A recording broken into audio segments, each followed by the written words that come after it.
So hi guys, I'm back again with a new topic, that is otitis media. This topic belongs to the subject otorhinolaryngology, that is ENT.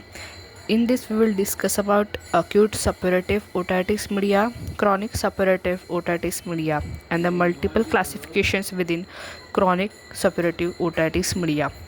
So now let's begin with our topic. Disorders of middle ear. Middle ear means basically we mainly talk about middle ear cleft. In this we have eustachian tube, we have middle ear itself, we have attic, we have aditis, we have antrum, and we have mastoid air cells. Now let's begin with disorders of middle ear, acute suppurative otitis media.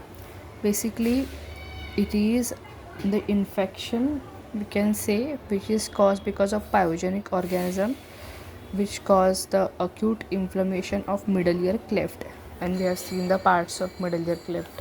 So it's the acute inflammation of middle ear cleft. Etiology being the most commonly it occurs in infants and children of lower socio-economic group, and also in a secondary infection from upper respiratory tract viral infection. What are the routes? The routes are mainly via the eustachian tube being the most common route. Then now let's discuss about the role of breast or bottle feeding.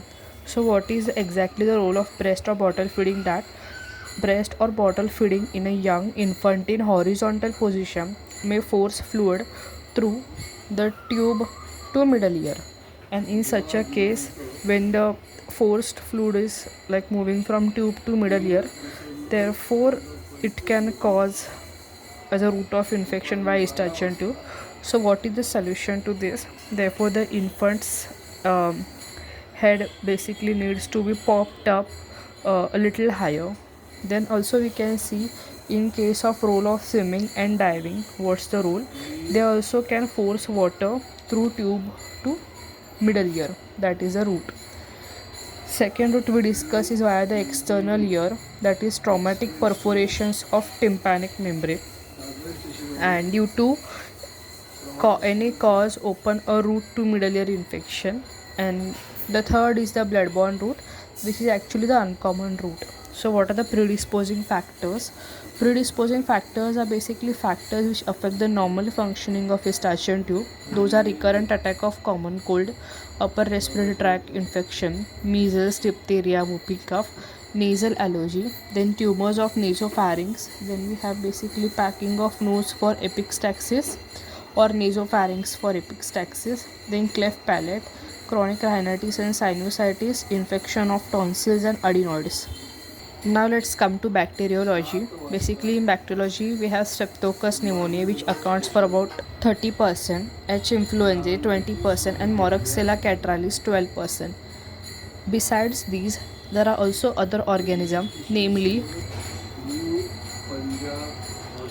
Strep pyogenes, Staph aureus, and sometimes Pseudomonas aeruginosa, and also many strains of H. influenzae and M. catarrhalis are beta-lactamase producing and resistance to beta-lactam antibiotic such as penicillins and cephalosporins.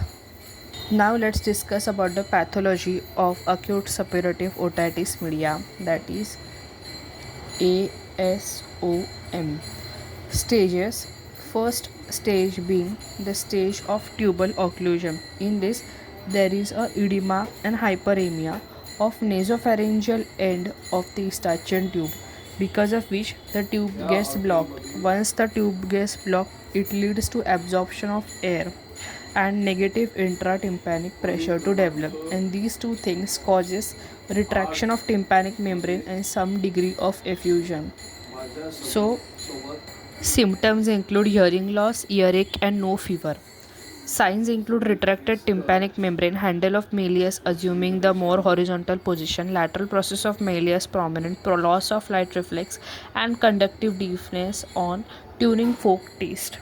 Next is the second stage, which is known as a stage of exudation or pre-suppuration. Basically, what happens here, if tubal occlusion is prolonged, pyogenic organism invade the tympanic cavity, causing hyperemia of its lining. And this hyperemia basically causes the inflammatory exudate appear in the middle ear and tympanic membrane becomes congested. What are the symptoms? Throbbing nature marked earache which causes disturbing sleep. Child runs in high degree of fever and is restless. Hearing loss and tinnitus only by adults. Now talking about signs. To begin with, congestion of pars tensa which lead to leash of blood vessel appear along the handle of Melius and at periphery of tympanic membrane importing cartwheel appearance. Whole of the tympanic membrane become red. Tunic folk taste conductive of hearing loss. Stage of suppuration marked formation of pus in the middle ear and mastoid air cells. Then tympanic membrane starts bulging to the point of rupture. Symptoms: excruciating earache, hearing loss increases, child may run fever 102 to 103 degree Fahrenheit, accompanied by vomiting and even convulsions. Signs being tympanic membrane becoming red, bulging loss of landmarks, tenderness on mastoid antrum, protruding and yellow spots on rupture is imminent. X-rays showing clouding of air cells because of the exudate. Meningotomy is indicated in this stage. Next is the stage of resolution, that is rupture of tympanic membrane, release of pus, subsidence of symptom, inflammation process begin to resolve. Symptoms: pus evacuation. Upon pus evacuation, we can see earache is relieved, child feels better and fever comes down. Sign being external auditory canal may contain blood tinged discharge which may turn mucopurulent and small perforation in pars tensa. Hyperemia subside and return to normal color and landmark. Now the last stage, at the fifth stage, is stage of complication, in which we can see complications can occur if healing process is overridden by the destruction process. Those complications are acute mastoiditis, brain abscess and lateral sinus thrombophlebitis, then facial paralysis, subperiosteal abscess, labyrinthitis, petrositis, extradural abscess and meningitis. Now let's discuss about the treatment of acute otitis media. Antibacterial therapy is indicated. It is indicated in cases of fever and severe earache, that is at common organism being Streptococcus pneumoniae, Haemophilus influenzae. Drugs which are effective in acute otitis media are ampicillin 50 mg per kg per day in 4 divided doses, or amoxicillin 40 mg per day kg per day in 3 divided doses, or cephalosporin, cotrimoxazole or erythromycin. And in cases of beta lactamase producing H. influenza or M. catarrhalis are isolated. Antibiotics like amoxicillin clavulanate, cefuroxime azatil or cefixime may be used. And antibacterial therapy must be continued for a minimum of 10 days till the tympanic membrane regains the normal appearance and hearing returns to normal. Early discontinuance of therapy with relief of earache and fever or therapy given in adequate doses may lead to otitis media with effusion and residual hearing loss. So basically we should next is a decongestant nasal drops. We also have that for therapy. What we can give is otrivin. Otrivin is a generic name for the drug xylometazoline, that is nasal decongestant, or nasevion oxymetazoline.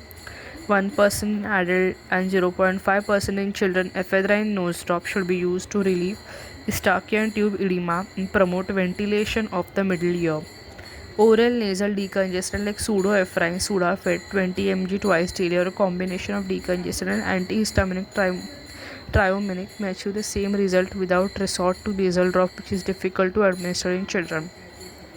Next is analgesics and antipyretics like paracetamol help to relieve pain and bring down the temperature. Ibuprofen syrup can also be used. Ear toilet, that is if there is a discharge in the ear, it is dry mopped and sterile cotton buds and a weak moisten with antibiotic solution may be inserted. Dry local heat which helps to relieve pain. Next is a meningotomy.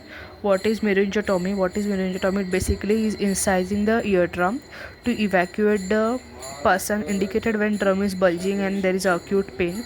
There is incomplete resolution despite antibiotics when the drum remains full with persistent conductive hearing loss, and there is a persistent effusion beyond 12 weeks. All cases of acute suppurative otitis media should be carefully followed till tympanic membrane return to its normal appearance and conductive hearing loss disappears. So talking about an outline of all the treatment, we can see this outline, that is antibacterial therapy revive after 48 to 72 hours. Then earache and fever persist, then you have to give another antibacterial therapy for 10 days, meningotomy and culture and specific antimicrobials for 10 days. And if there is a complete resolution, it's good. If there is still a persistent fluid but earache and fever ablate, you have to give a periodic checks for 12 weeks, and then there will be complete resolution, no effusion. If still there is a persistent effusion, you should treat it with otitis media with effusion, and it can be a complete resolution upon good response on just the antibacterial therapy. Continue the same for 10 days and then you can face a complete resolution. So that's how the treatment outline is there of acute otitis media. Now talking about acute necrotizing otitis media, basically it occurs in children with measles, scarlet fever or influenza. Also beta hemolytic streptococci causation mean cortical mastoidectomy if medical treatment fails. Pathology being rapid development, destruction of tympanic membrane, profuse otorrhea development, and healing is followed by fibrosis, ingrowth of squamous epithelium from the meatus, and secondary acquired cholesteatoma. So yes guys, that was a brief discussion about acute otitis media. Our next topic is going to be chronic otitis media, which we will be discussing in next video about chronic otitis media. The video is also coming very soon, but I hope that this explanation about acute otitis media was helpful, and it was very interactive and very interesting at the same time, and it will help to increase your ocean of knowledge about otorhinolaryngology, which is very important subject, and this topic is one of the most important topic in the subject. Thank you. Stay coordinated.